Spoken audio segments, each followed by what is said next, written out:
আসসালামু আলাইকুম এভরিওয়ান। তোমার প্রতি অনুভূতি গল্পের 14 নম্বর পার্ট।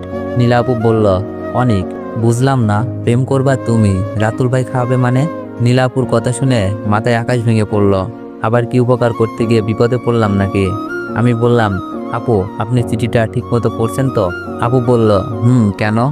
আমি বললাম, মনে হচ্ছে আপনার কথা ভুল হচ্ছে, আবার একটু দেখুন তো প্লিজ। আপু বলল, কি ভুল হচ্ছে?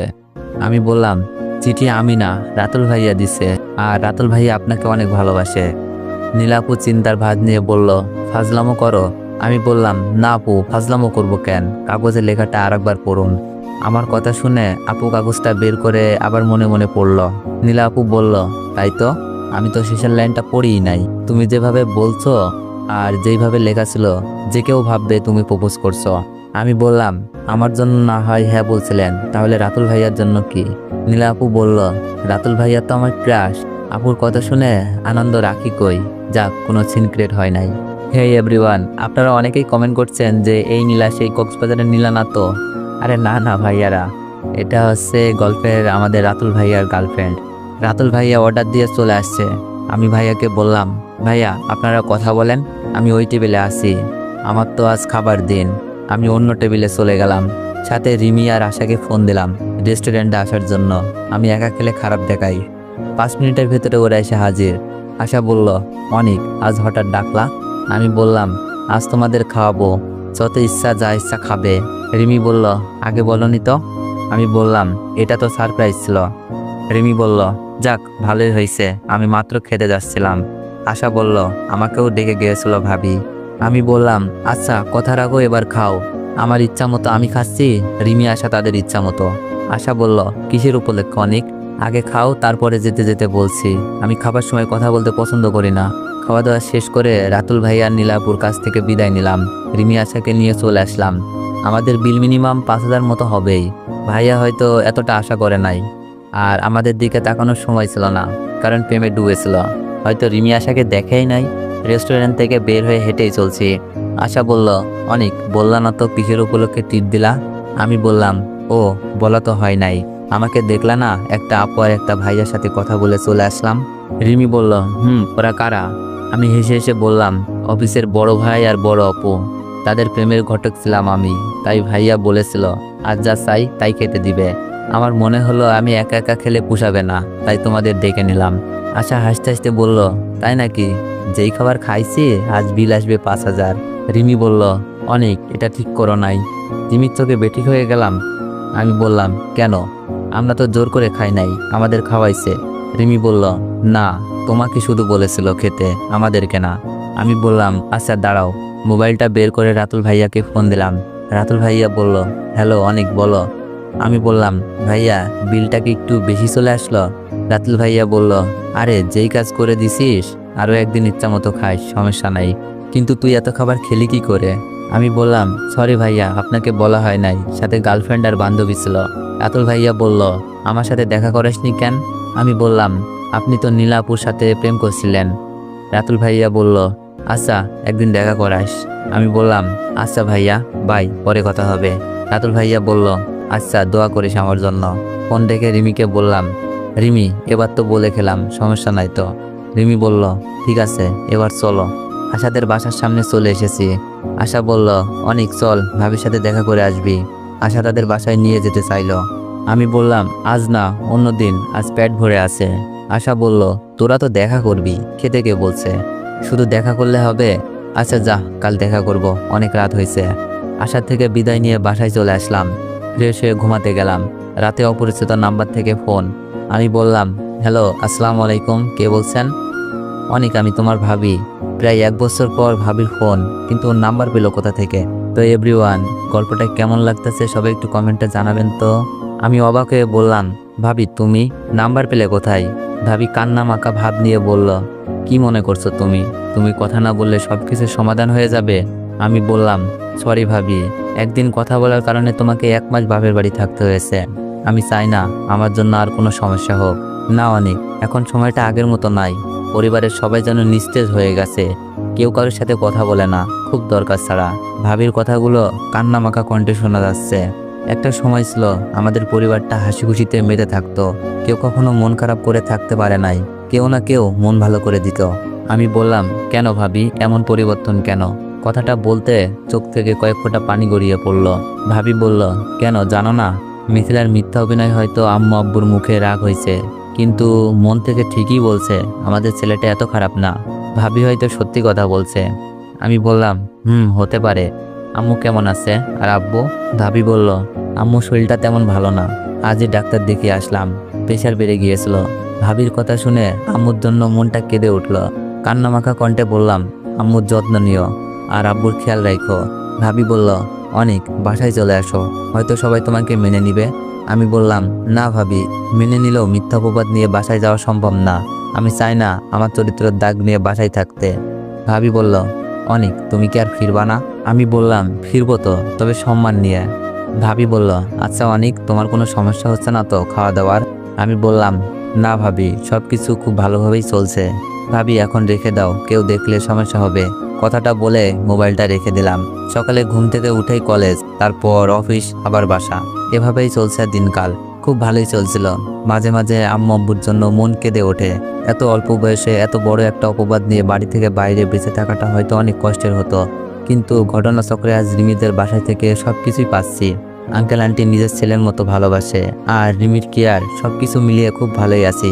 জানি না এই ভালো থাকাটা আর কতদিন থাকবে, কারণ রিমি আমাকে ভালোবাসে, আর আমিও দিন দিন রিমির প্রতি দুর্বল হয়ে পড়ছি। আমি না, আমার মনে হয় যে কেউ রিমির ভালোবাসার মূল্য না দিয়ে থাকতে পারতো না। এত ভালোবাসা, এত কেয়ার একটা সত্যিকারের ভালোবাসার ইঙ্গিত দেয়। তবে রিমিকে নিয়ে খুব ভয় হয় মাঝে মাঝে, যে আবেগ দেখিয়ে ফেলে। চিন্তার বিষয় হলো, যদি কোনো কারণে রিমি আমাকে না পায় বা আঙ্কেল আন্টি এই ব্যাপারটা না মেনে নেয়, রিমি না উল্টোপাল্টা করে বসে। আর আঙ্কেল আন্টি আমার সাথে রিমির ব্যাপারটা আসলেই মেনে নেওয়ার মতো না। হয়তো যে কোনো বাবা মা তার মেয়েকে এমন ছেলের হাতে তুলে দেবে না, এই ভয় নিয়ে সব সময় পার করছি। দেখতে দেখতে চলে গেল আরও কিছুদিন। সামনে এইচএসসি পরীক্ষা, মানে আর 15 দিন। প্রিপারেশন আলহামদুলিল্লাহ অনেক ভালো। আমাকে অনেক ভালো করতে হবে, নিজের পায়ে দাঁড়াতে হবে, রিমির যোগ্য হতে হবে। রিমির ভালোবাসার মূল্য হয়তো এভাবেই দিতে হবে, কারণ আবেগে ভালোবাসা হয় না। নিজের পায়ে দাঁড়াতে পারলে, ভালো কিছু করতে পারলে হয়তো আঙ্কেল আন্টিও আমাকে মেনে নিতে পারে।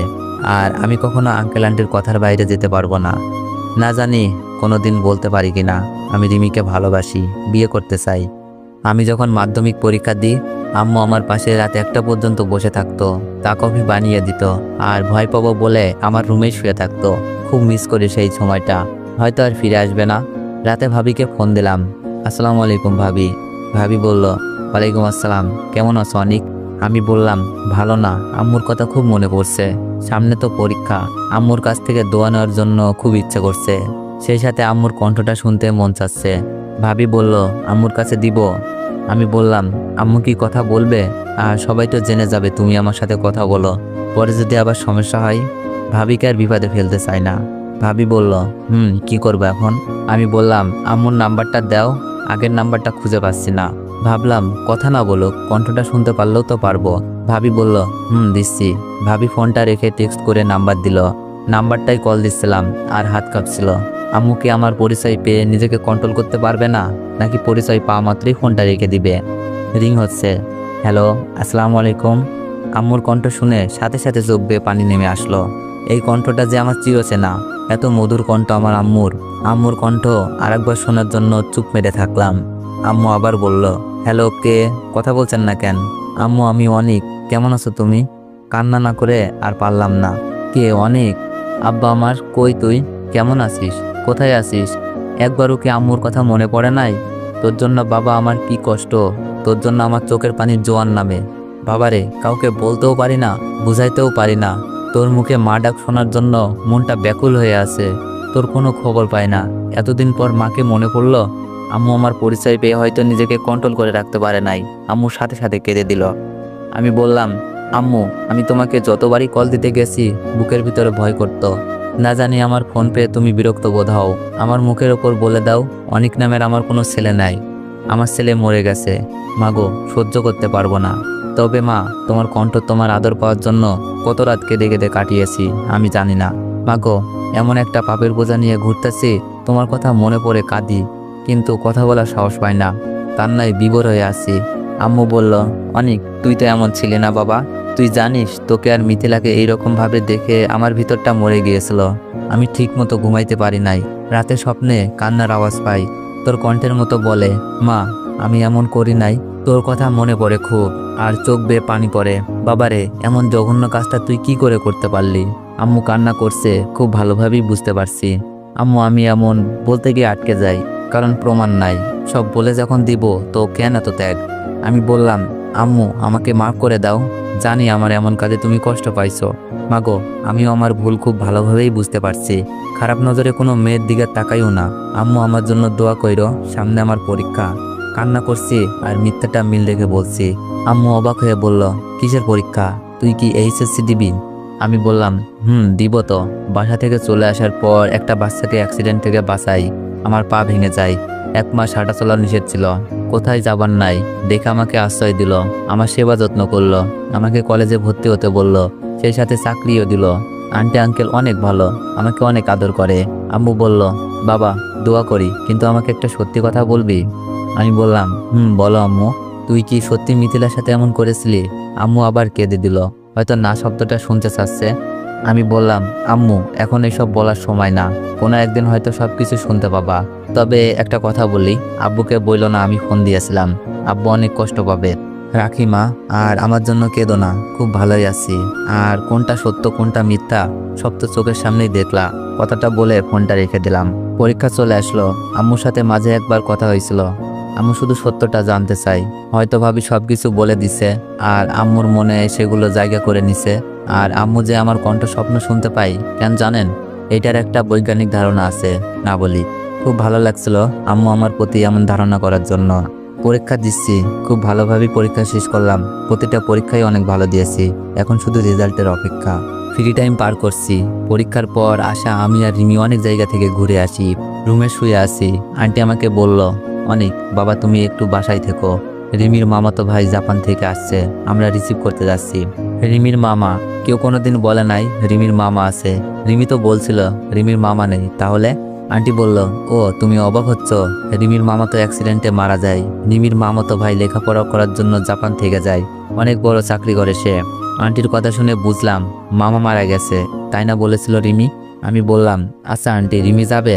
আন্টি বলল, রিমি তো অবশ্যই যাবে। রিমির সাথে হৃদয়ের বিয়ে। রিমি যাবে না? আন্টি এটা কি বললা? মন খারাপ করে বললাম, বুঝি নাই। রিমির বিয়ে কবে? আন্টি বলল, রিমি এখনো জানে না। তবে আমার ভাইয়ের সাথে ওদের বিয়ে অনেক আগেই ঠিক করে রেখেছি। লেখাপড়া শেষ করার জন্য অপেক্ষায় ছিলাম। হৃদয় আসার কয়েকদিনের মধ্যে বিয়ের কার্যক্রম শুরু করব। রিমি তো কোনো কিছুই বলে নাই। ভেতর থেকে কান্না বেরিয়ে আসছিল। রিমি কেন আমাকে মিথ্যে ভালোবাসলো? আন্টি বলল, না রিমি কিছুই জানে না, তবে রিমি হৃদয়কে অনেক ভালোবাসে। আন্টি হাস্যোজ্জ্বল মুখ নিয়ে চলে গেল। আমার চোখ বেয়ে পানি পড়ছে, সাথে নানান প্রশ্ন। তো এভরিওয়ান, নেক্সট পার্ট চাইলে একটু বেশি বেশি কমেন্ট করেন, আর একটু বেশি বেশি কপি লিঙ্ক করে দিও। আর যারা যারা ইউটিউব থেকে ভিডিওটি দেখছেন সবাই একটু সাবস্ক্রাইব করে দিও।